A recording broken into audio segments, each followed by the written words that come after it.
ಇನ್ಫ್ಲೇಷನ್ನ ನಾವು ಯಾವ ರೀತಿ ಮೆಷರ್ ಮಾಡ್ತೀವಿ ಅಂದರೆ ಅದಕ್ಕೆ ಎರಡು ರೀತಿ ಇದೆ. ಒಂದು ಹೋಲ್ಸೇಲ್ ಪ್ರೈಸ್ ಇಂಡೆಕ್ಸ್, ಇನ್ನೊಂದು ಕನ್ಸ್ಯೂಮರ್ ಪ್ರೈಸ್ ಇಂಡೆಕ್ಸ್ ಅಂತ.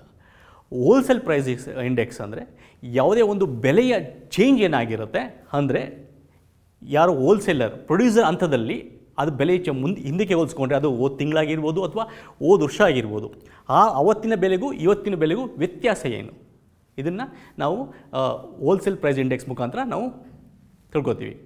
ಅದೇ ಇನ್ನೊಂದು ಹಂತದಲ್ಲಿ ಒಂದು ವಸ್ತು ಅಥವಾ ಸೇವೆ ಕೊನೆಯ ಹಂತದ ಕನ್ಸ್ಯೂಮರ್ ಅಂದರೆ ಈಗ ನಾನು ಅದನ್ನು ಉಪಯೋಗಿಸ್ತಾ ಇದ್ದೀನಿ ಅಂದರೆ ನನಗೆ ಬರುವಾಗ ಆ ಬೆಲೆಯ ಪರಿಣಾಮ ಏನು. ಉದಾಹರಣೆಗೆ ಹೇಳಬೇಕು ಅಂದರೆ ನನಗೆ ಹೋದ ವರ್ಷ ನನಗೆ ಸಿಗುತ್ತಿದ್ದಂಥ 1 kg ಅಕ್ಕಿಗೂ ಇವತ್ತಿಗೂ ನನಗೆ ಸಿಗುತ್ತಿದ್ದಂಥ 1 kg ಅಕ್ಕಿಯ ಬೆಲೆಗೂ ವ್ಯತ್ಯಾಸ ಏನು. ಇದನ್ನು ನಾವು ಅಳಿಯೋದನ್ನು ಪರ್ಸೆಂಟೇಜಲ್ಲಿ ನಾವು ಕಂಪೇರ್ ಮಾಡಿದಾಗ ಕನ್ಸ್ಯೂಮರ್ ಪ್ರೈಸ್ ಇಂಡೆಕ್ಸ್ ಅಂತ ಹೇಳ್ತೀವಿ. ಪ್ರೊಡ್ಯೂಸರ್ ಲೆವೆಲಲ್ಲಿ ಹೋಲ್ಸೇಲ್ ಪ್ರೈಸ್ ಇಂಡೆಕ್ಸ್ ಅಂತ ಹೇಳ್ತೀವಿ.